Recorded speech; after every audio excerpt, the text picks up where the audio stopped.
This week, we sit down with Dr. Jason Brooks, the high-performance coach that's trusted by business owners, physicians, and Olympic athletes around the world.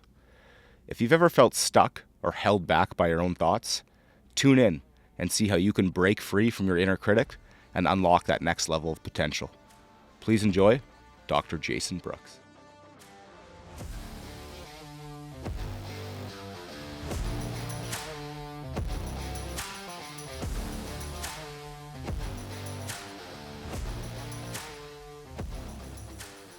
So I'm curious, obviously you've worked with high performance, you've worked with doctors, you've worked from operating rooms to locker rooms. Yeah, I like that. Yeah.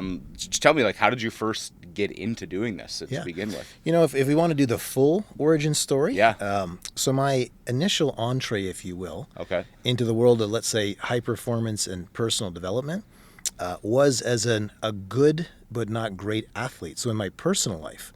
So growing up, my two main sports were football and wrestling. And, what I lacked in skill, let's say, I was trying to figure out, well, what can I do to gain some sort of an advantage? And I had a curiosity about, high performers, people who excelled. And I knew it simply couldn't just be that they were that much more gifted. Right. There was something else. Who are the people that perform well under the pressure and the big lights and the big moments? So I started to read about that, whether it was athletes I admired or it kind of eventually led me into just studying mental performance in and of itself, and I became curious. So when I first started to pursue this officially, it was through the lens of sport and sports psychology. Right. And was this all during college or university? Yeah, or, exactly, Yeah? during that age. I mean, the interest was sparked much younger in my life, but Right. formally in college. And then I saw a presentation one time with someone who eventually became one of my mentors, Dr. Tom Patrick, brilliant guy in sport and performance psychology. And it just dawned on me, hey, this is actually a thing. Yeah. It's not just something I have a curiosity about. There's people who work in this space, helping people, develop stronger software internally to feel, focus, perform optimally. So that was sort of the actual official spark that said, maybe I could do something with this. So started studying it in school. And as I say to you, I had just incredible mentors early on. Dr. Cal Botterill was another, friend and mentor of mine who he's a legend in the field of sports psychology for sure. Okay. His kids are super successful. Jen Botterill, multiple-time Olympic gold medalist. Yep. She's on the panel for Hockey Night in Canada. Right.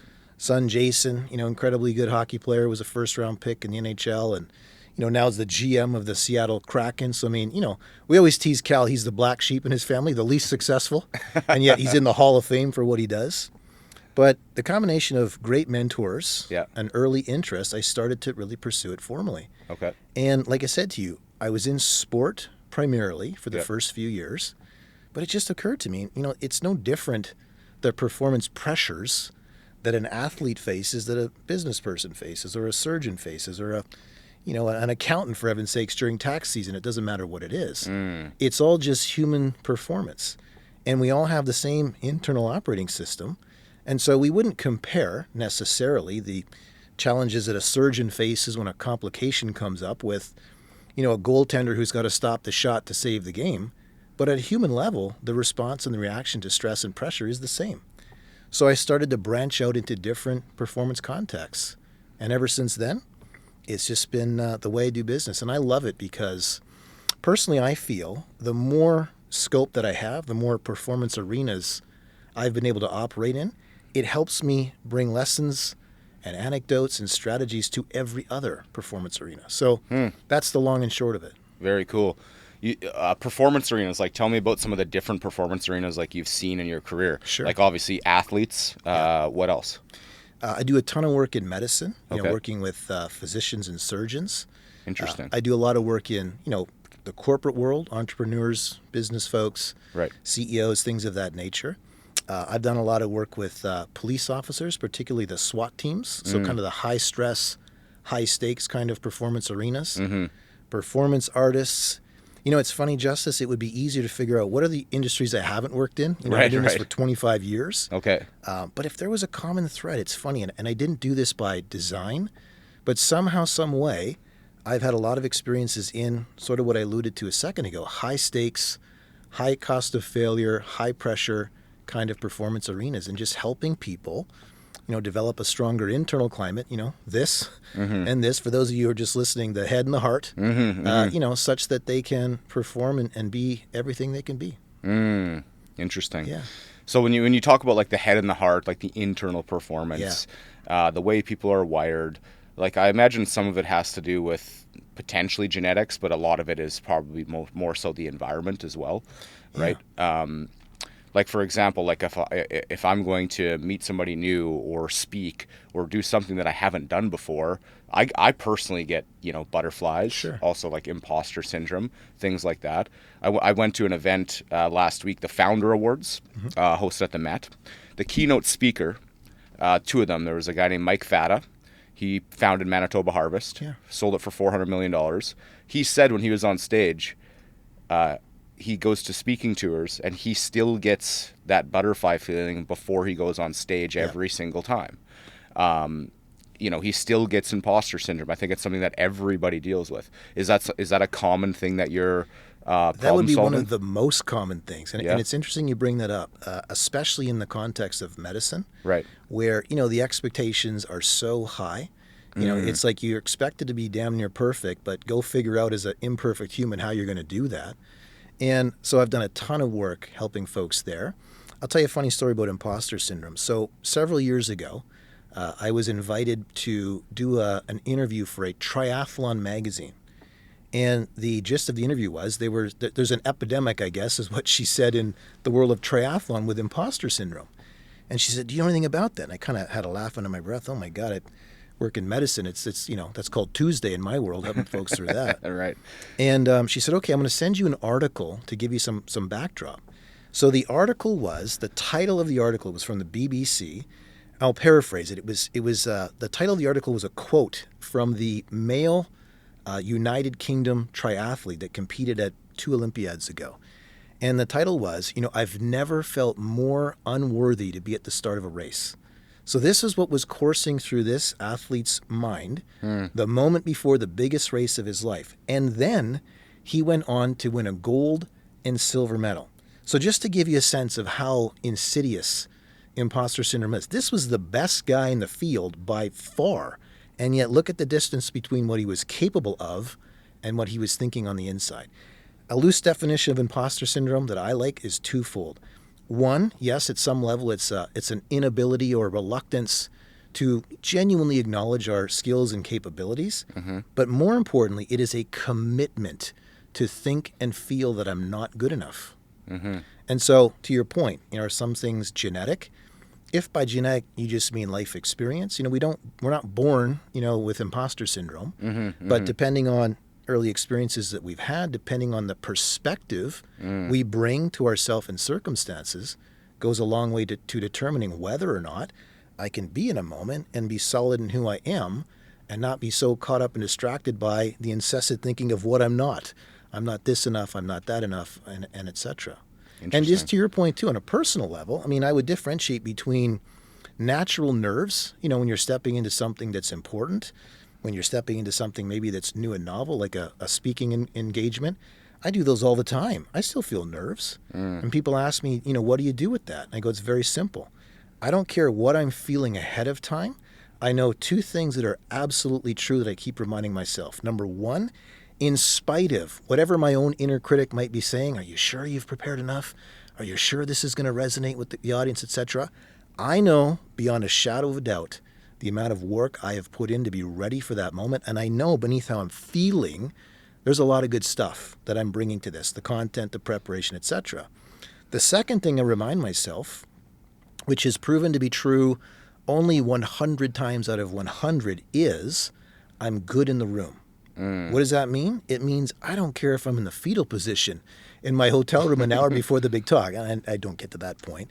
But whatever I'm feeling beforehand doesn't matter, because when I physically arrive in the space, it all goes away. Think about it as a sport analogy. Yeah, we're nervous before the game. What happens when the puck drops? It's gone. Yeah. So, and there's nothing that actually happens. There's no miracle of physics that this being in the room takes that away. Right. It's because I've committed to believe that that's what happens it happens. I keep reminding myself. Yeah. And that's huge because then I don't have to worry at all what I'm thinking or feeling ahead of time. Yeah, it for doesn't sure. matter. I just have to make space for that energy, those thoughts, recognize where they're coming from. It's not coming from the truth of who I am and what I'm capable of.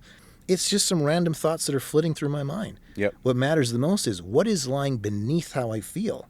What's beneath how I feel is someone who knows I'm ready for this moment. It's not too big for me. Right. Yeah, that's such a good point. And it can happen in almost any circumstance, right? Speaking Sure. engagements, if you have a big client meeting, maybe it's a client you've never met before. Sure. Could be a client you've met 5 times before. Yeah. Right? Like you said before, the puck drops, a sporting event. But it's funny, like once the event actually starts to happen, you settle in, your body almost like kind of overrides that feeling. Yeah. And you realize that you were meant to be in that moment, for sure. And right? I think what happens too is the moment commands your full attention. Mm. You know, when you start your speech, if it's a speaking gig or something like that, or your pitch, if it's a sales meeting or something, it's the anticipatory anxiety that gets to us. Think about back when your school days, worrying about an exam. We worry about it right up until the point they say, okay, go, and then it goes away because now we're actually in control. Right. I can take actions. I can do a thing. And interesting, the performance preparation piece of it, if we were to use a speaking engagement as an example, it sounds like you do a lot of those, then I often encourage people, just have the first minute of your talk 1,000% dialed in. If you are so comfortable and so confident in that first minute, the rest will fall into place. If we can start off well, however you would define that, we're gold. We just got to get to that point. That's great advice. Yeah. Never heard that before, but I love that. Interesting. One of the things I've heard people say about, coaches, not just like high performance coaches for sure, but life coaches, things like that, is coaching is only for people that are struggling. What do you think about that? I disagree. If I was to say, and I get asked that question a lot, like who are the people that come to see you? And I say there's sort of 2 different types, and there's more than 2, but sort of to create a bit of a spectrum. Yeah, a lot of people come to see me because they're stuck in however they would define that. Maybe it's in their career, maybe it's in the way that they see themselves, struggling with just a different perspective on themselves that, can be self-limiting or self-defeating, etc. But equally, there's people who are performing at a high level who want to perform at a higher level. So I often like to say there's people who come to see me who are coming from a place of desperation, and there's people who are coming to see me that are in a place of inspiration. Both matter. Yeah, absolutely. What would you say you see more of? Is it people that are struggling or people that really want to like unlock that next level? I'd say initially it's the people who are struggling, Yeah. but they're also coming there with some sort of a desire that beneath the struggle, they do want to thrive. They do want to get to that next level. But the initial presenting circumstances, if you will, are more often people feel stuck. Yeah, it is. Okay. And when people feel stuck, what would you say are the main reasons? Like obviously we talked about imposter syndrome, but surely there's a lot of other reasons other things you're coaching people through. Yeah, I would say that's the main one is, you could sum up a lot of life's challenges for human performers just in terms of feeling not good enough. Whether it's the way they're executing, the way they're leading, the way that they're thinking and seeing of themselves, the way they're envisioning their future. So a lot of people just don't have great clarity on that. And more importantly, they just don't know what to do. They know they're better than how they feel, but how do I shape and shift my mind to start working with me and not against me? That's sort of the primary struggle. I mean, there's all sorts of human challenges that present, but I would say that's the predominant one. Yeah. I think equally there's people who are performing well and are either afraid to fail or to have that go away.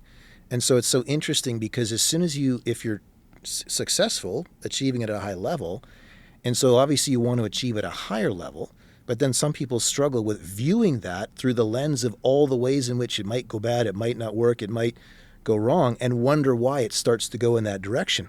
Right. Because you're somewhat complicit in that idea by focusing on all the negative things that could happen versus what got you here, what are the vision for better going forward, and just how can we work backwards from that with some simple strategies and a perspective that works. Yeah, absolutely.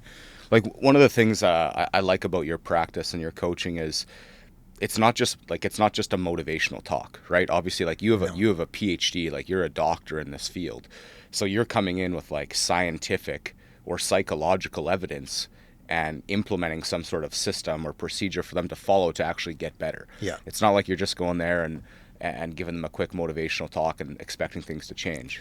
that nothing changes from a motivational talk. That the motivational talk lasts about as long as it takes for me to get back to my car, and that's just human nature. Motivation can spark us a little bit, but without action, it's pretty hollow. Yeah. And so, for me, I have a little bit of I don't want to say I have a system because that's just too structured. But having said that, there's a method to my madness, if you will. Right. I think anytime I work with someone, I want to get clear on a few different things right out of the gates. Okay, let's say they're struggling in however they would define that. They're stuck in some way. So I want them to consider, well, what would a vision of better look like? And I'll even play with them. I don't know if we can get there, but if we could, if I had magic dust and could just spray it on you, what would that even look like? Because probably they've been so obsessed in thinking on the things that aren't working well and how they're not measuring up, they haven't had the chance to think about what would the things that I want actually tangibly look like. So we get them thinking about that, which also has the effect of just allowing their mind and body to experience those better feelings instead of the stuck energy that they've sort of been dominated by. So what's a vision for better? What is the leverage that we might need in order to edge you towards that better vision for yourself? And I like to differentiate. Is the thing that needs to change outside of us? Is it in the markets? Is it in your environment where you work? Is it, in the friggin' weather, if that's what's bothering you? Or if we don't have leverage directly at the source to change things, I'm challenged to change myself. What is the perspective I need to bring on myself in circumstances that's different? I'll give you an example. So I mentioned I work with a lot of physicians, and I recently had a conversation with one who was struggling with all the things we've talked about, the imposter syndrome, just feeling stressed and overwhelmed. It's such a demanding performance field. And so I like to, kind of illustrate with real world examples. So I asked her, I said, so what's one thing you could bring to light that sort of highlights exactly what you're feeling? Right. And she said, oh, that's easy. She said, so the hospital where she works, it's in the U.S., she runs a clinic there. And this clinic is I think it's Monday mornings.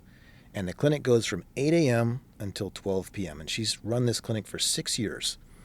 And she said, Jason, not one frickin' time in 6 years has this clinic finished before 1 o'clock. So it goes an extra hour every single time. Right. So cue all of her frustration. This is not right. This is not fair. It shouldn't be this way. She misses her lunch hour. She goes home later to her family. All these things it's not a small inconvenience for her, right? It's pissing her off. Right. Yep. And so I like to say, okay, well then where is our leverage here? Let's just get clear on that first. And she says, what do you mean? And I said, okay, can we change this frustrating thing directly at the source? Is the leverage we need outside of us? Meaning, can we figure out a way, scheduling, better logistics to make this clinic end at 12 as it's supposed to? And she thought about it and she said, Jason, I promise you I'm not making excuses. There's just no way. It's just so baked into the system now. And she gave legitimate reasons as to why. So it's that's fine. We're not going to look there for our leverage then. We don't have any leverage outside of us. I said, let's zoom out all the other way. I said, this is not a small inconvenience for you. It's got you pretty stressed out. It's got you, feeling even more of a sense of discontentment and disempowerment in what you do. Do you need to do this clinic? Just as she looks at me like I'm crazy. Are you kidding me? This is my favorite part of medicine. I work with a certain group of people that's near and dear and all the rest of that. And I said, that's fine. I'm not asking you to leave it, but I'm trying to figure out where is our leverage here to make things better. So I said, let me review. We cannot change this frustrating thing at the source, correct? She said, correct. But in spite of how frustrating it is, the juice is worth a squeeze. You don't want to leave this. She said, I would never leave this. I said, okay. For your consideration going forward, what if we started to nurture a perspective on this set of circumstances that allows you to accept that the clinic will end at 1 o'clock? And this is not rocket science, but there's this long pause, and she starts to smile because she realizes that as much as this was a real-world frustrating thing, she was adding to her suffering by expecting a set of conditions to be different than they actually were and were not going to change. Right. So figuring out where is your leverage here becomes important. Can I change the source of my difficulty, or do I have to adopt a different perspective that's stronger than the conditions as they are? So if we figured out a vision, we know where our leverage is. Next thing I want to know is what is the resistance that we're going to come up against? You mentioned sort of genetics, and we'll call that life experience. I really want to be successful, But all the time I remind myself, oh, I'm not meant for it, I'm not ready for it, I'm not capable of it, etc. It's like, okay, that's not going to get us there.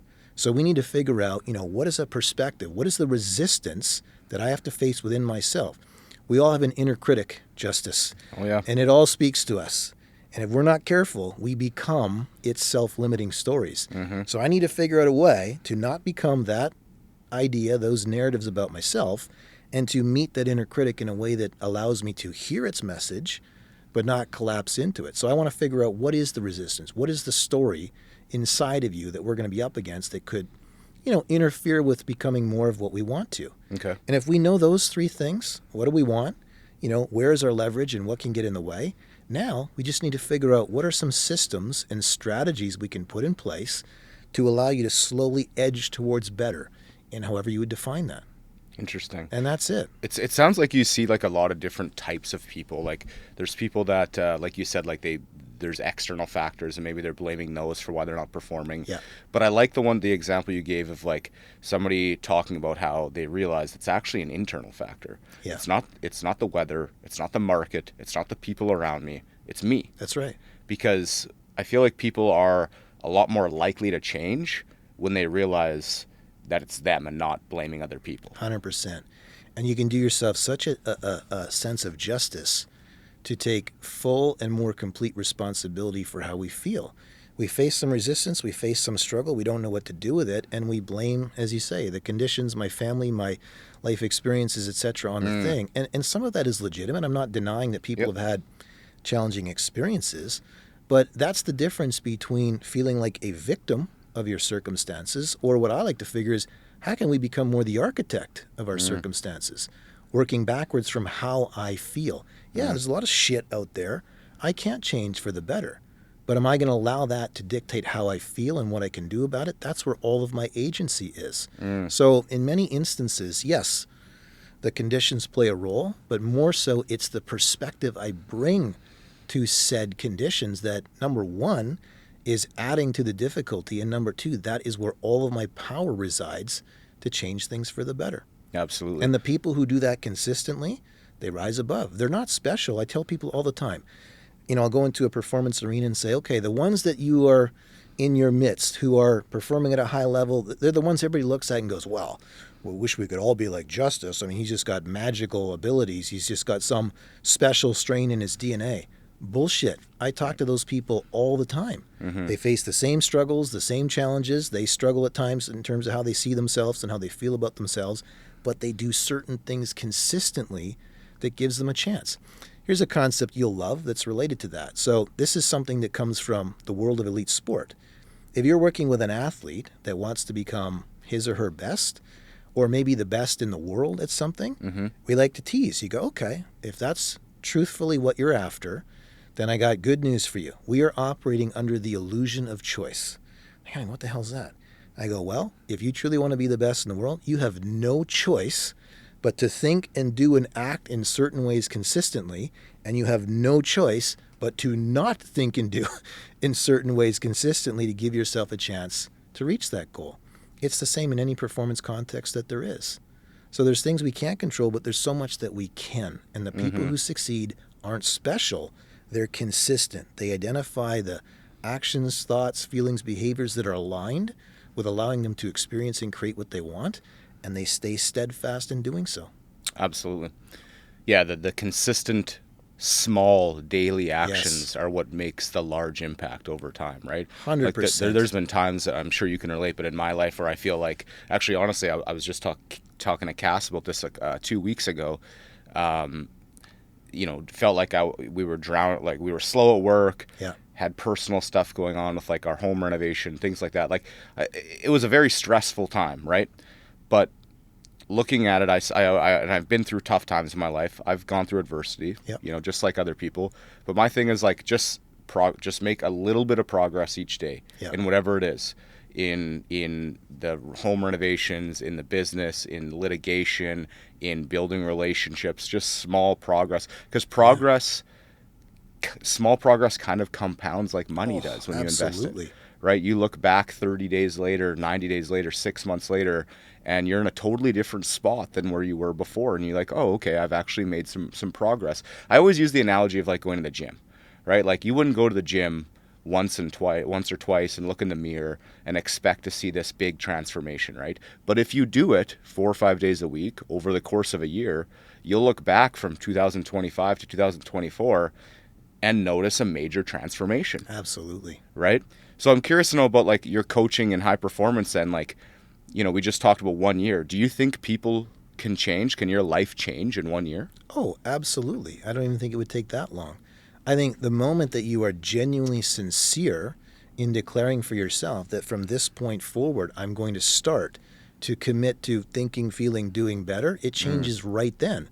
The downstream effects, the net results, if you will, they'll manifest, as you say, over time, but the change happens the moment you commit. You know, I'm declaring to be and become something other than how I feel or the way I've defined myself to this point. The rest is just backfilling with the results that verify that. Mm-hmm. So true. Yeah.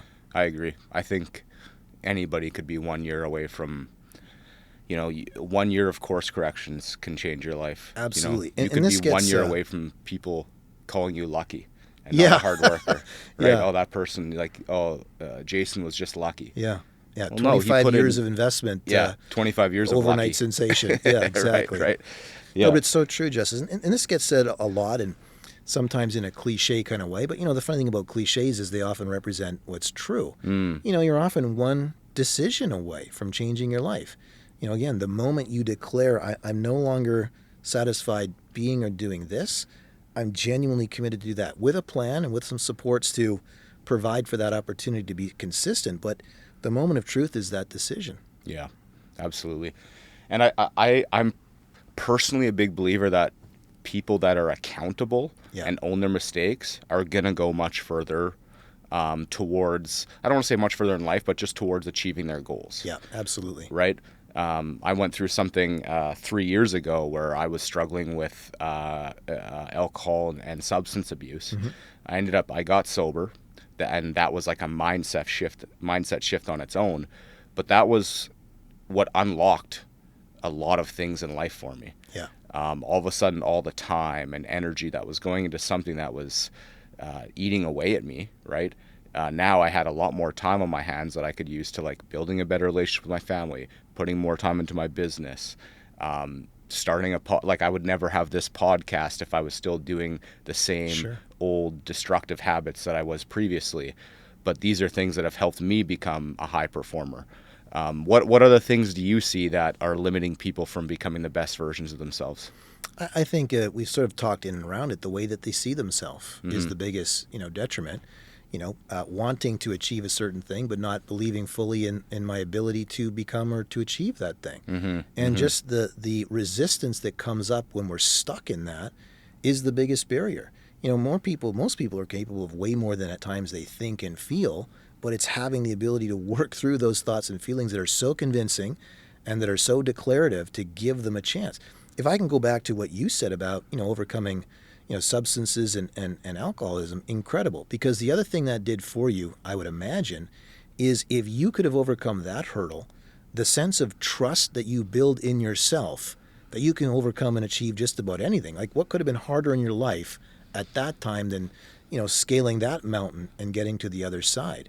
And now that you've done that, that becomes the ultimate placeholder that says, are you kidding me?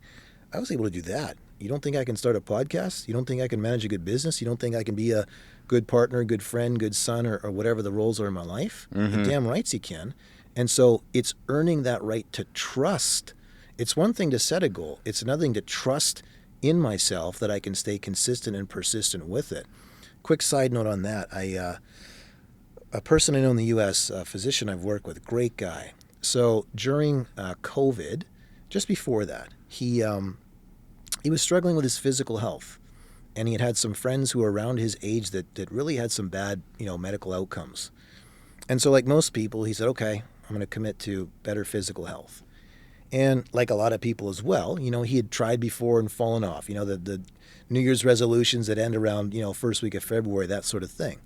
And every time we do that and we fall off, it's bad enough that we are unsuccessful, But in essence, at a subconscious level, we're training ourselves to not even trust in what we say. We're training ourselves to not believe it's even possible. We say the right words, but deep down that inner critic's going, okay, let's just give this a week or two and 100%. we'll be back to our familiar sense of, we just can't do it. So he recognized that was the biggest obstacle, okay? And so this time he set out to do it differently. He said, I am not going to fall for the same trap where that inner critic wants me to come out of the gates, given hell and setting the goal way too high and way too hard to sustain. He came up with a term that I love and I use a lot. He said, I was approaching this attempt at, recreating my physical health from the perspective of the aggregation of marginal gains. What does that mean? Slow and steady. Mm-hmm. So the first thing he did before he did anything physical, he looked at his diet and he ranked, the shittiest food choices and, kind of getting better. The first and only goal that he set on this physical transformation journey was to see if he could go from regular soda to diet soda. And most people would look at that and go, oh my God, it's going to take 10 years before he drops a pound of weight. It does not matter. He was brilliant because the biggest barrier to overcome was not knowing what to do. You could Google that. It's, can I trust that I'm going to stick to the thing that I say matters? Mm-hmm. So he set a goal that had not a lot of resistance, going from this soda to that soda. It wasn't easy, but it was not, like committing to go to the gym 5 days a week, and then just kept going from there. Okay, then now maybe it's potato chips and it's whatever. And by the time he was ready to do the physical part, he had become someone who could trust in himself to stay consistent with the things that he said matters. You ripped the Band-Aid off in your life and did that in one of the most challenging things a human can go through. You're bulletproof now. That doesn't mean you're not going to struggle. Doesn't mean you're not going to doubt yourself. But the answer to the question, can I just as commit and stay consistent with hard things? Mm-hmm. You bet your ass you can. Yeah. Yeah, absolutely. That's a really good point about what you said about that guy committing, because the best way to build like confidence or self-esteem, self-respect even we'll call it, is just sticking to your own word. That's right. And the best way to do that is to set small goals that you mentioned. Like, they aren't unrealistic. Yeah. They aren't impossible to reach. They're just small daily goals. And if you hit those over and over and over and over again, you're going to start to feel better about yourself, start to feel better in your own skin. Like, the reason I know this is because I've been through this myself. Yeah. One of the things we talk about I preach about, I sponsor people. Now that I've gotten sober, I help others try to do the same thing. And there's this saying, you've heard it, one day at a time. Yep. Right? Today I'm just going to get up and I'm not going to worry about tomorrow, but today I'm not going to drink. Well, that translates to pretty much anything in life, really. Today I'm going to eat healthy. Yeah. Today I'm going to work hard. It's just today. Of course, it's great to step back and have a bigger vision, and like my business in 3 to 5 years, I want it to be here at X. But in order for me to get to X, today I have to do Y. Totally. And tomorrow I have to do Y plus 1 and Y plus 2. And it's all about just like, daily actions to get to your goals. Yeah. But yeah, you're right. You do really have to break it down. You take care of what's right in front of you, and then you don't put the pressure on to think too far beyond that. I mean, what can I be doing right now that I, should be focused on tomorrow? Not much. Mm-hmm. If I take care of today, it sets me up for tomorrow. Interestingly, so there's a guy, an entrepreneur in the U.S., great, speaker, presenter, Ed Mylett is his name. He wrote a bunch of books. Yep. Interestingly, his father struggled with alcoholism too. And when he got sober, his mantra was very similar to what you've adopted. He would get asked by people, you think you'll stay sober forever? And he'd say, I don't know, but I'm committed to one more day. And it was just, again, the same thing. That guess how many one more days he strung together? All of them. Yeah, right. But not looking too far ahead, just taking care of what's right immediately in front of me. Whether it's overcoming some adversity or whether, to your point, it's building something special in your life, a business, a relationship, something. Oh, absolutely. And I think that's probably the number one reason why people quit when they set a goal. That's right. They look at the goal, they look at the mountaintop, and they think, it's going to take forever to get there. And they look at the mountaintop and they trip on the gopher hole right in front of them. Yeah. Like you could just look right in front of you and take the one step. That's right. And then put one foot in front of the other, right? Like, too many people think about how far I have to go instead of look how far I've come already. Totally. And I think that there's, in a weird way, that inner critic, the voice of resistance, whatever you want to call it, that voice that talks to us, it doesn't like change. It's familiar. Maybe we're not happy with how we're being, or we're stuck in certain ways. But to the brain that likes things that are predictable and replaceable or replicable, it likes the comfort of staying in the familiar. Mm-hmm. So in a weird way, it can sabotage our efforts. And how does it do that? It's like you say, okay, I'm going to commit to my physical health. So tomorrow, I'm going to run a marathon and do 8 hours of CrossFit. It's like, I got news for you. You're going to last 2 days doing that. And so in a weird way, it's purposely trying to blow the engine such that we stay stuck in the familiar. The harder thing to do is what you're suggesting, what we're talking about, is the slow and steady. Mm-hmm. That's what will actually lead to change, but the brain's not too comfortable with that idea. Yeah, it's true. The real changes come from more of a lifestyle change, right? And you mentioned this earlier. Key word in all this is, what can you do that's sustainable? Totally. Over a long period of time. Yeah. Right? Because like I can, Jason, you could coach me on how to get better over the next month, but if it's too intense and not sustainable long term, that's right, then I'm going to do it for a month and I'll be back to square one. Totally. If I said to you after this thing, okay, whatever you want in your life can be yours with 3 hours of dedicated mental preparation, okay, you've lost me at 3 hours. It's just not doable. Now, if I told you you could be doing things on the commute to work, or, in the shower when you're doing automated activities in terms of planting some seeds in your mind, how I want to think, how I want to feel, what are the things that I can leverage today to get me closer, I think you'd be open to that. That's just time that's available for you right there. Right. 5 minutes dedicated in the right way to projecting inside yourself what you want to experience goes a friggin' long way if I can do that every single day. Yeah. Small wins, right? Absolutely. Just stacking small wins. That's exactly it, Justice. That's exactly it. So out of all the people that you've seen then, obviously they come from many different backgrounds. Yeah. They must have different definitions of what high performance is for them. Yeah.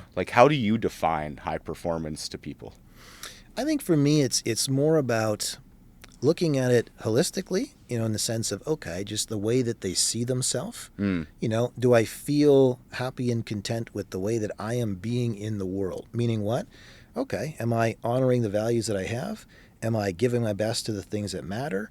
Am I showing up in the ways that are important? Am I successful and happy with the things that I'm producing as a result of that? That's part of it. And then I think you drill down specifically into the things that they are doing. There would be metrics there. If you're a business person, and I don't get caught up in what you value. I just want to make sure that you know what those things are and they matter enough to you such that if we had it on a scale, in your toughest moments when, the business plan's not working and the sales aren't coming in, et cetera, and we're asking ourselves, why the hell am I doing this?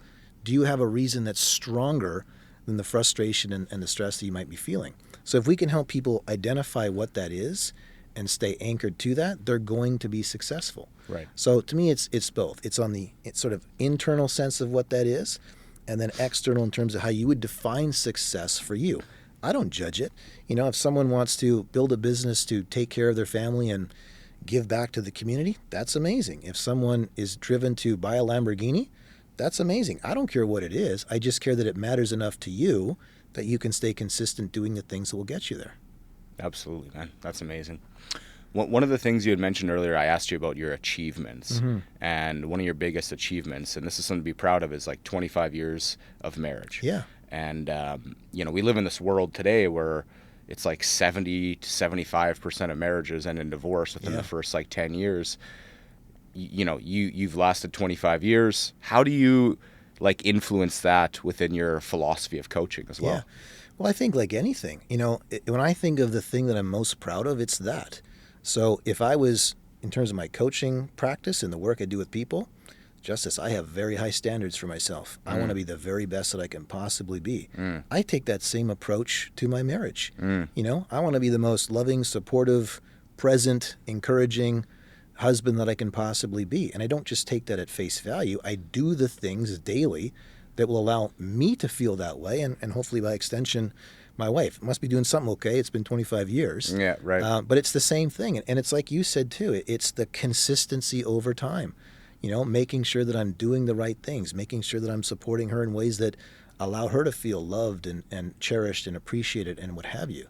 So the method is identical to the way it would help others. And I think the driving force is I'm someone who has high standards. Whatever I want to do, I want to be my best at it. And it's no different if I'm working with someone or, the love I have for my wife. Yeah. Amazing. One of the things that I really respect about the business that you've built and your coaching is that obviously you love doing it, right? Yeah. And I think it hits a little bit differently when you find this passion, but then you can also turn it into a business. Yeah. And when you can mix the two of those things together, when you're doing something that you're passionate about and you're helping people, the money will come eventually, right? Yeah. I'm curious though, like how many of the people that you see that are maybe struggling or not performing to what they consider to be high performance, how many of them are maybe doing things that they just like they don't even have a passion for? Sure.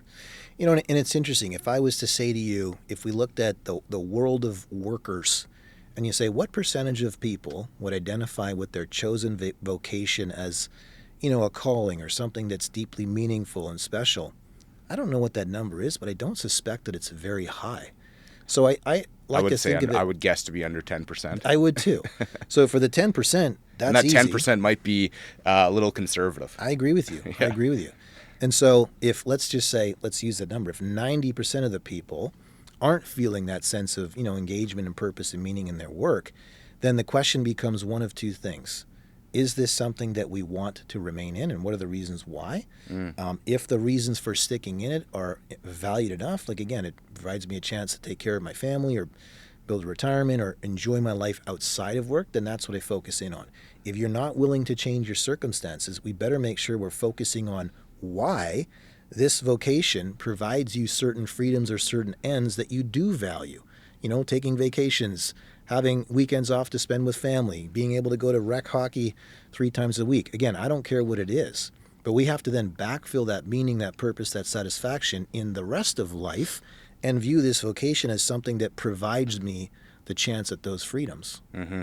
Or find something different to do that would evoke or would bring out some of what we're talking about here. Yeah. Which is a tall order for some folks. Sometimes you just get stuck in a vocation.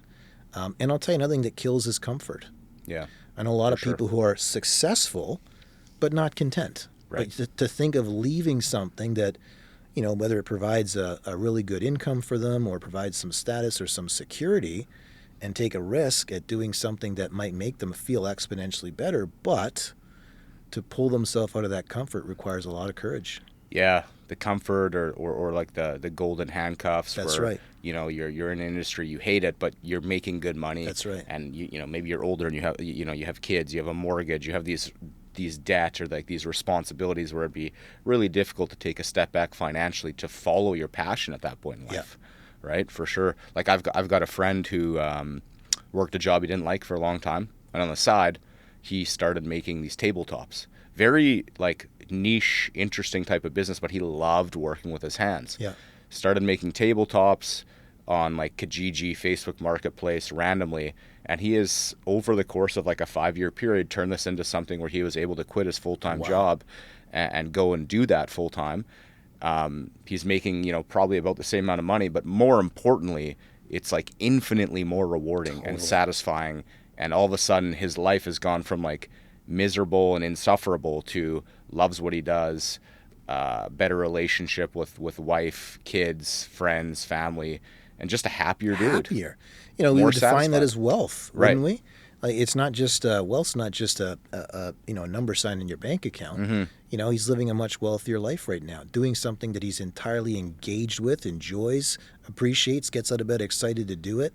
Work is still work, but it doesn't feel like that for him. He said It started as a passion project, and now he's able to make that his livelihood. That's incredible. Yeah, absolutely. And what a great way to do it. Like he didn't take the burn the boats approach. It sounds like he was slowly transitioning there. It was more just a hobby. And all of a sudden you hit that point of critical mass where all of a sudden you realize, maybe this doesn't have to be a hobby. And I've done enough of it now and built enough traction such that the courage factor to leave something that's secure does not have to be as strong. Like I've already demonstrated that I can make this work. Absolutely. I have so much respect for folks who do that. I'll tell you what. Yeah. That's amazing. Yeah, I agree. So what would you say to maybe there's like some listeners out there that are feeling stuck, whether it's with their mindset, their career, they're stuck in something. Yeah. Is there one thing that they can change in their mind, or like a daily habit potentially that might help them get on the right path? I think, I'm a big believer in just reflecting on the reasons as to why. Am I stuck for reasons that I can actually change? Okay, I got a boss that I can't stand. Okay, could we get a different job? Is it so bad for you that, you need to stay in this? And if I can't leave that job, can I reflect on myself to work on a perspective on what it is to work with difficult people that doesn't have me adding to my suffering, perseverating on this all the time, ruminating, getting stressed out, getting frustrated, etc. So I'm a big believer, let's figure out what is at the source of what is having us feel stuck. And is it something I have the direct ability to influence or change? Could I leave a job? Could I start a new relationship? Whatever it might be. If I don't feel I can do that, then what would I need to do within myself to give myself a chance to create more peace and freedom with that reality as it is? If I can reduce some of that suffering, then that helps me in a great way too. Amazing. So it's either one of those things. Preferably, we would change the circumstances if there's something that's just really working against us. But it's amazing what can happen when you change your perspective on the way we relate to our conditions and circumstances, and how that can be an incredible source of freedom as well. And sometimes it's even more rewarding to recognize, I've figured out ways within me, let's say the bad boss example, to be better at interfacing with that person, not allowing him or her to steal my energy or to have me, perseverating on things. And it's extra rewarding because that person, he or she, is still an asshole, and yet they no longer can get to me because I have committed to change how I see myself. Like, that's incredibly rewarding. It is. And you're right. It's the small mindset changes that make the big difference. That's right. One of the things that I started doing that helped me change my perspectives on life a little bit. And now that I do this all the time, I wonder, like, why the hell wasn't I doing this earlier on in life? But just like practicing gratitude first thing in the morning, it sounds so like spiritual and stupid sometimes. And it does fall on deaf ears. I get that because it fell on mine for a long time. But, waking up in the morning and instead of the first thing I do, look at my phone where I probably have, emails with, bad news or like text messages that I don't want to read, whatever. Instead of getting off to a shitty start of the morning, I just, what I'm thankful for things I have in my life. Healthy kids, happy kids, a house, just like small things, a good job, a loving family, food on the table, anything basic. And it makes me just like appreciate the day right away. And then I can get into other things, but I'm never going to be in a bad mood first thing in the morning because of that practice. Just something small. Beautiful. Energetically, you're starting the day on offense. Right. You're creating an internal state that has you so receptive, so open, so appreciative that now in that state, all of a sudden those challenging emails or the fires you have to put out, I'm in a much better position energetically to do so. And look, you think about the world of finance, you talk about investing and, paying yourself first. Well, that's starting your day off the way that you want to feel, paying yourself first, creating a buffer against some of the stressful things that we know are coming at us, but at least now I'm in a much better state of being and feeling to deal with those things effectively. It's brilliant. Yeah, absolutely. Absolutely. Now, before we wrap up, I want to hear like you've dealt with athletes over time, and I'm just because I'm attracted to sport and athletics and things like that. I was curious, do you have an interesting story about maybe there was like an athlete, you don't have to name names, but somebody who, maybe was like down in the dumps or struggling that you were able to help them like turn around? Do you have any success stories, we'll call it? I got a lot of those, but I'll tell you one of my favorite ones, which interestingly happened pretty early in my career. So I was working with an Olympic athlete who was an archer, so bow and arrow. And so I was kind of hired by a sports center, and our mandate was simple: get this kid to the Olympics. He had the ability to get there. So the first time I ever met with him, he was young, he was probably 17 or 18, and we're talking about the year ahead. It was leading up to the Olympics in 2008. I was kind of curious to get to know him a little bit, not just, the performance side, but who is he and what is he about and what is he like? And what's funny is he was just as interested to talk about his love for the rock band Metallica as he was for doing archery. And, he's on the VIP list and all the rest. And I said, oh, that's cool. I enjoy their music. I wasn't as much of a fan as he was. But I also mentioned to him, I said, there was a documentary on the band in like the early 2000s that I really liked, because the gist of the documentary was they were, going to do a little puff piece, the making of the next album, Everybody Loves Each Other.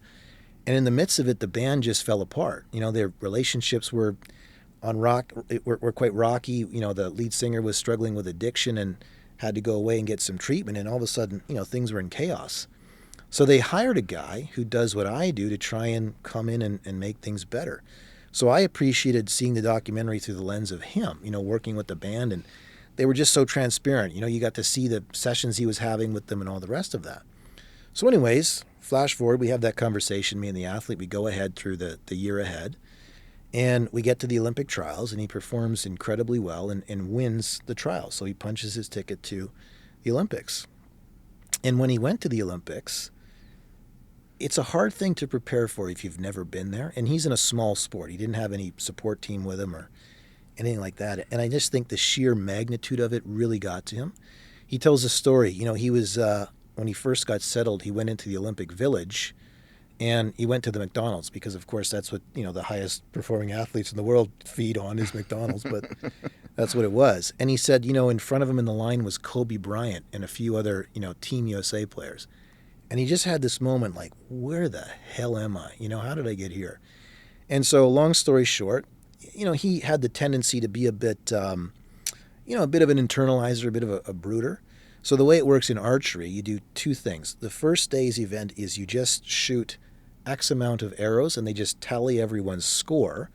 And then they rank you 1 through 64, and then that determines single elimination round-robin matches. So 1 plays 64, 2, 63, and on it goes. Okay. So he did terrible by his standards for this ranking round. Finished in the 40s, I think it was what it was. And I knew him. I just knew that he was going to be, kind of going inside himself, being a bit of a shell, feeling low and pissed off and frustrated. So I was trying to reach out to him. Again, he's over in Beijing. I'm here. There's a time change. It's tough to do. And I knew that in talking to his family and some other folks that he was just kind of shut down. He just wasn't allowing folks in. So I remember at 3 o'clock in the morning going for a walk, trying to figure out how the hell do I reach this kid? We got 24 hours to get his head straight before the most important match of his life. There's a lot of funny things that go through your mind at 3 o'clock in the morning. My first thought was, I wonder if I could get a hold of Metallica. And then, well, that's stupid.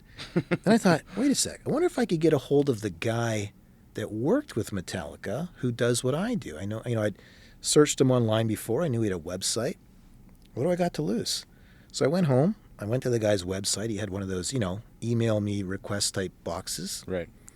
I was completely open and honest. Said, here's the situation.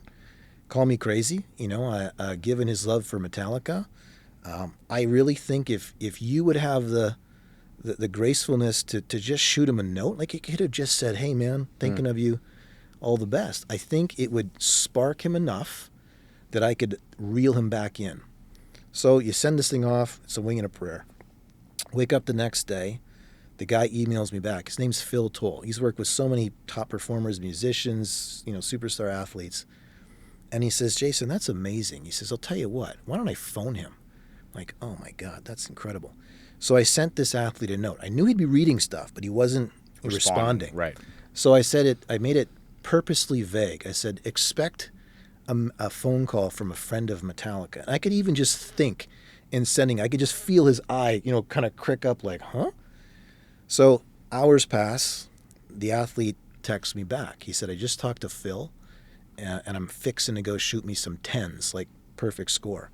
So he goes out there, and his first match was against the #1 Chinese archer, which archery in China is like hockey here. I mean, they had every news company and, all the pressure and all the spotlight was on this match. He just trounced the guy. And he went on to win several matches and finish top 10 at the Olympics. Incredible. And I missed the most important part of the story. The first time I met with this athlete, he said, aside from making the Olympics, his biggest dream in life would be to someday meet the band Metallica. So we have this incredible experience. This guy, Phil Toll, who worked with them, who was, contributing peripherally and just thought this was the coolest thing ever. Right. I'd be sending him updates. It was all said and done. Phil and I said, we got to meet each other. And so we've got this great relationship ever since then. I consider him a friend and a mentor. And about 8 months later, Metallica, in the midst of a world tour, is coming through Winnipeg. And the athlete said to me, he said, we should go. And I said, we should go. And I said, you know what? You should mention it to Phil. Well, Phil arranged backstage passes to meet the band. I just thought, what a cool full circle experience.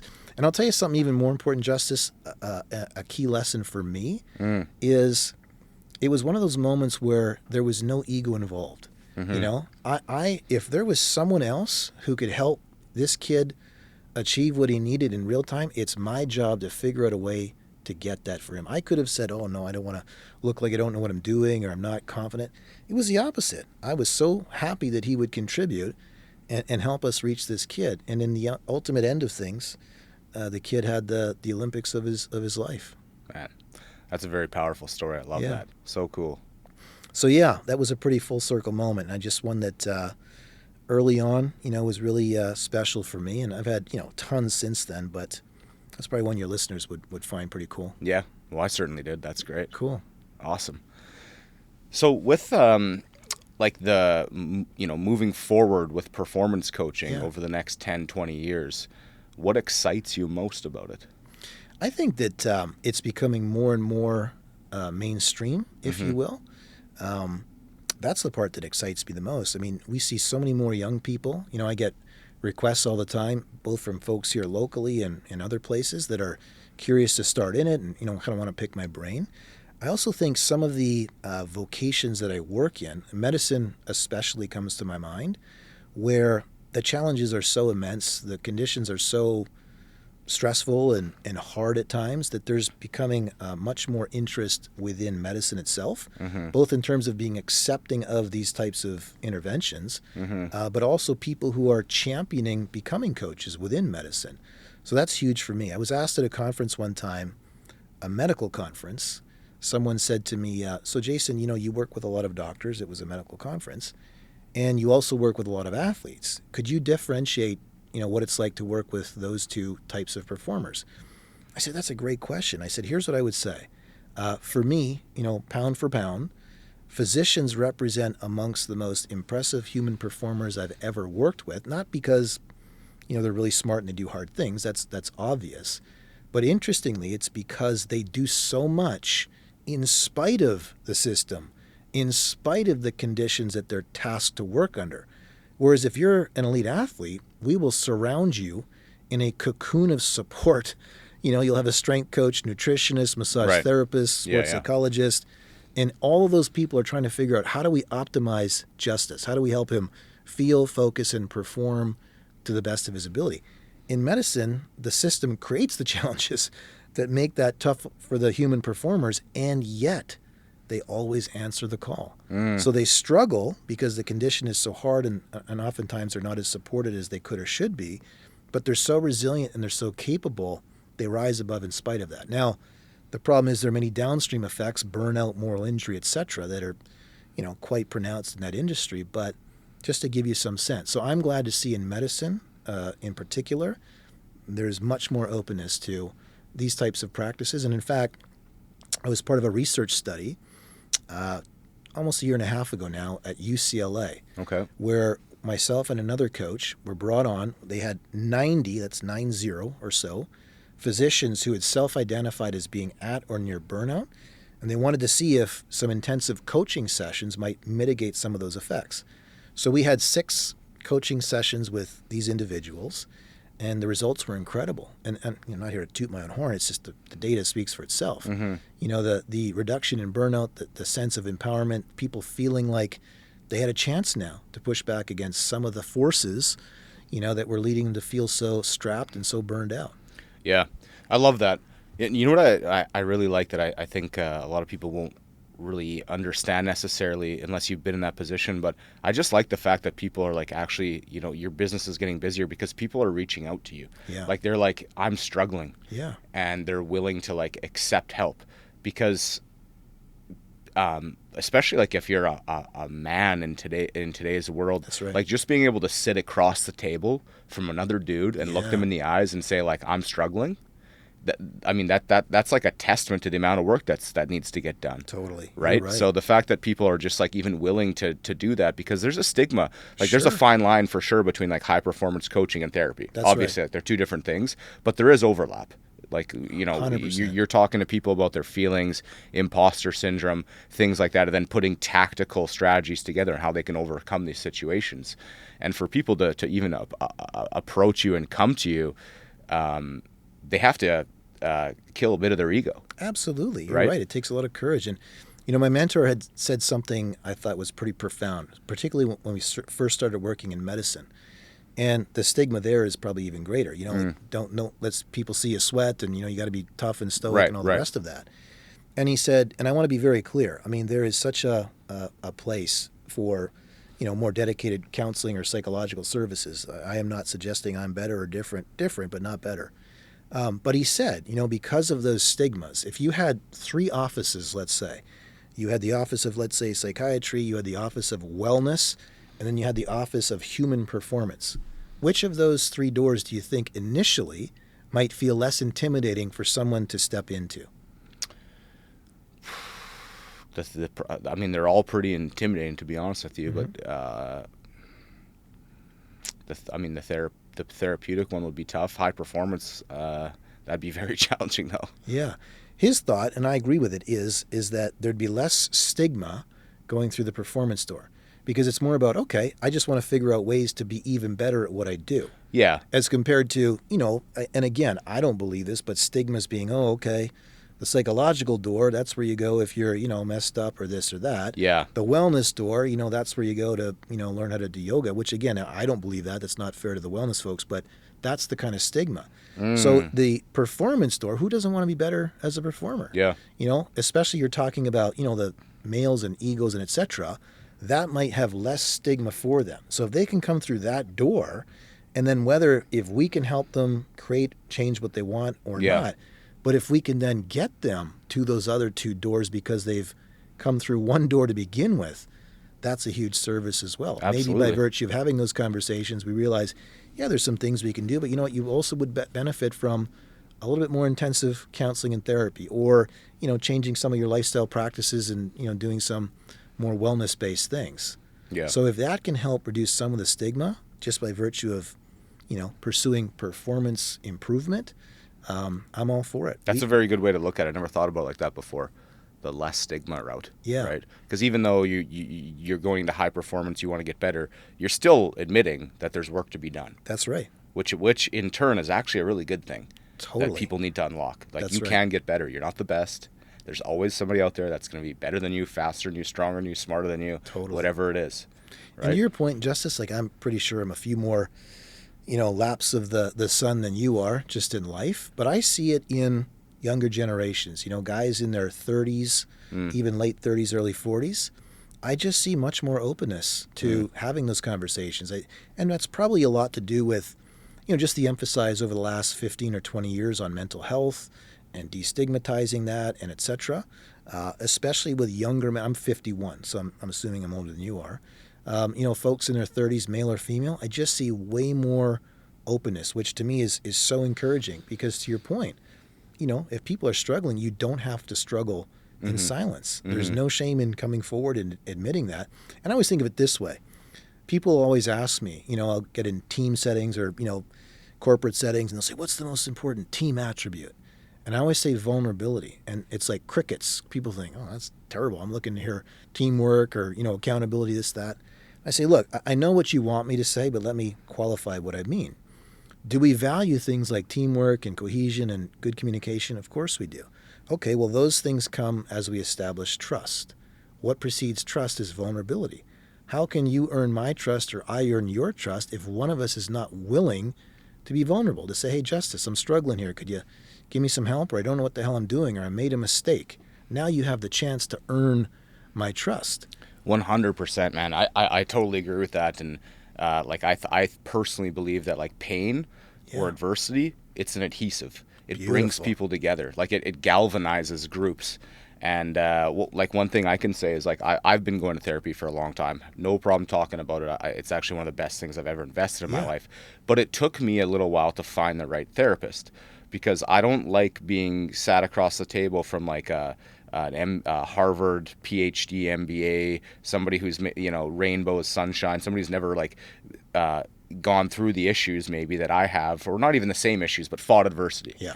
Right. Like I like to sit across the table from somebody who's like had real issues and is open to talk about them and can relate to them with me and be, like you just said, the keyword, vulnerability. Yes. Right. Somebody who's like, you know, I like being around people that aren't going to judge me, and somebody who's not going to judge you is somebody who's also gone through adversity. That's right. Right. It's interesting. There's a phenomenon in psychology called the dodo bird effect, which is to say it's less about the particular style of psychological intervention, behavioralism, humanism approaches, etc., as it is the connection with the person doing the therapy. 100%. That's everything.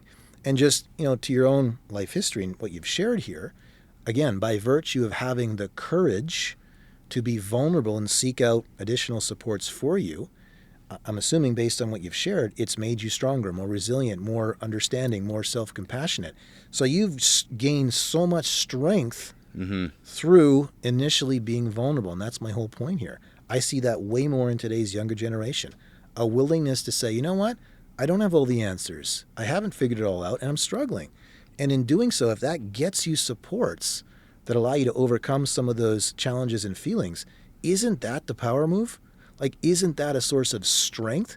Whereas historically, we would view that as weak, you know, which is ridiculous to me. It's the exact opposite. And your generation and the ones coming up have completely changed that in my mind. So a lot of the work that like we do with our primary companies in recruitment, specifically in construction, construction is obviously a very male-dominated industry. A lot of high performers there. Do you come across a lot of maybe females that are in male-dominated industries that want to perform better, and what type of challenges they have?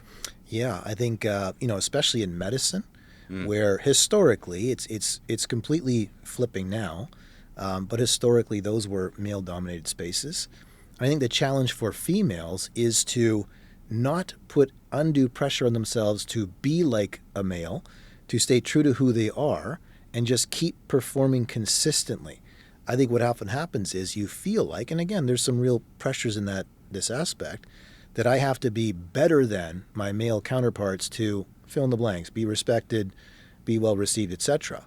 And that can put so much additional pressure on, in this case, a female performer, to the point where now we're going to burn out. Now we're stressed all the time. Now we can't have a moment's peace. So I think it's about recognizing your unique strengths, doubling down on that. And I'll tell you what, I don't care if you're male, female, or however one would identify, the person who's going to be good will rise to the top. So helping people get comfortable with that without having to overcompensate and try and be something extra than, which probably just creates more difficulties internally than it helps. Yeah, so true. I heard this saying the other day that I feel like relates to this. It's like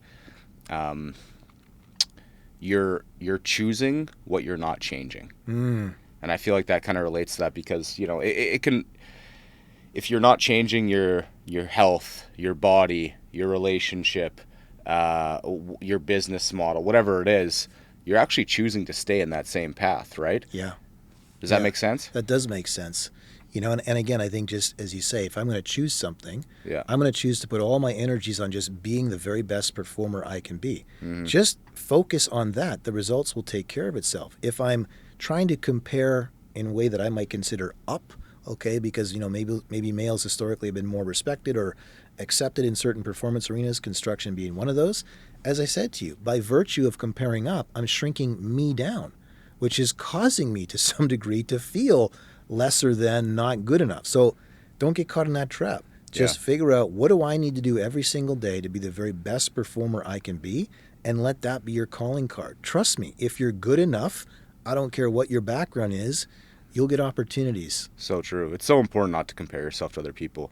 Like, I always think to myself, like, even when you look in the mirror, like, that's the competition, but the real competition is up here. Totally. It's not what you see. Yeah. It's what you can change up here. That's right. It's the way you perceive, for sure. And so again, I'm not naive. Like I said, The world of surgery. There's a brilliant surgeon here locally she's not even that old. She's around my age, early 50s. And when she was doing her training in her chosen specialty area, she was the first ever female in that space. Like, she didn't train in 1942. Like, this is probably in the late 80s, 90s. So to see where we're at then versus now in a space like that, it's changing, and it's changing quick. And people like her are going to usher in the end of those stigmas, because she is phenomenal at what she does, and she's risen to very high levels just by focusing in on that. I'm sure that she felt some of those pressures at times, but she didn't take the bait. Just focus on what she could do, staying true to who I am and being the best damn performer I can be every single day. Trust me, the cream rises. We're out of time, but thank you so much for coming on Careers Under Construction. It's been an awesome episode, and definitely gonna have to have a part 2, because I feel like we're cutting off in the middle of a convo that could get a lot deeper and a lot better. Honestly, My pleasure, Justice. Thanks so much. This has been great. Thank you so much. It's another episode with Dr. Jason Brooks, a high performance coach. We're gonna drop a link to his website in the comments below, so you can all check it out. Peace.